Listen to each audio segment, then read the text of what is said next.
আসসালামু আলাইকুম ওরহমতুল্লাহ। সুপ্রিয় ফেসবুক ব্যবহারকারী, আত্মীয় স্বজন, বন্ধু বান্ধব এবং শুভান্যুদায়ী সকলকে জানাই আমার সালাম।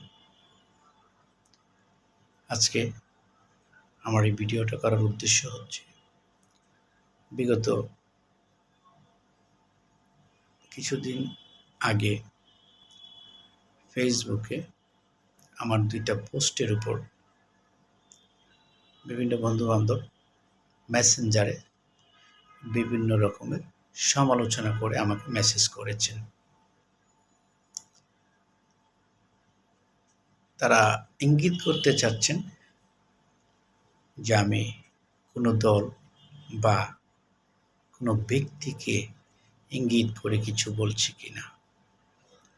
আমি তাদেরকে উদ্দেশ্য করে বলতে চাই, আপনারা যারা আমাকে আপনাদের বিবেক বুদ্ধি খাটিয়ে যেটুকু ভালো মনে করেছেন সেভাবে আপনারা আমাকে বলেছেন, এজন্য আমার ব্যক্তিগতভাবে আপনাদের প্রতি কোনো ক্ষোভ নেই, বরঞ্চ আমার অন্তঃস্থল থেকে আপনাদেরকে জানাই আমার মোবারকবাদ। দেখেন, এমন একটা সময় ছিল বাংলাদেশে বাক স্বাধীনতা রুদ্ধ ছিল।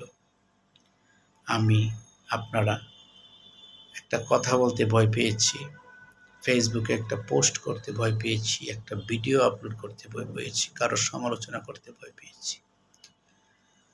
সেই জায়গাটা থেকে বিগত ৩৬শে জুলাই আমরা বের হয়ে আসছি। এই ৩৬শে জুলাই কি আমরা কেউ জানি বা কেউ জানি না।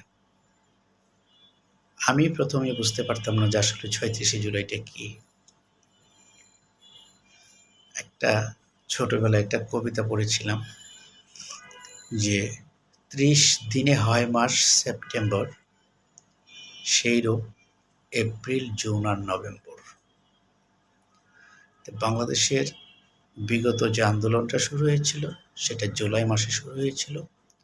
তো জুলাই মাসটা যায় ৩১ দিনে, সেই ৩১ প্লাস আগস্টের ৫, এ হলো ৩৬।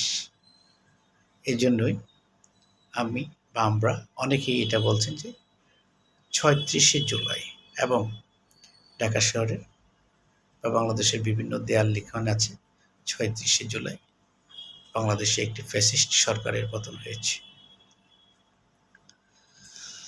ওই ৩৬শে জুলাই যে পতনটা হয়েছে তার মাধ্যমে আজকে আমরা বাক স্বাধীনতা ফিরে পেয়েছি।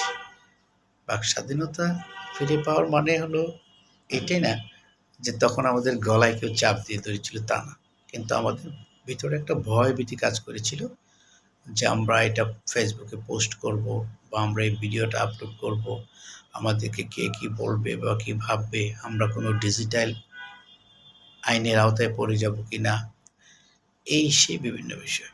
যাক, আমি যেটা বলতে এসেছি সেটা হচ্ছে এই পোস্টার বিষয়ে। আমি কাউকে উদ্দেশ্য করে কোনো পোস্টটা করিনি। আপনারা ব্যক্তিগতভাবে আমার প্রতি কেউ বিরূপ মন্তব্য করে ইনবক্সে আর মেসেজ করবেন না। আমি চাই আপনাদের মতোই এই দেশটা ভালো থাকুক, দেশের মানুষ শান্তিতে থাকুক, দেশটা একটা সুন্দর পরিবেশে বিরাজ করুক, যে পরিবেশটা আপনি আমি তৈরি করে দেওয়ার পরে আমার পরবর্তী প্রজন্ম এই দেশে সুখ শান্তিতে বসবাস করবে, তার জীবনের নিরাপত্তা নিয়ে সে কখনো উদ্বিগ্ন হবে না। এরকম একটি সুশীল সুষ্ঠু সমাজ আমরা এই দেশে চাই।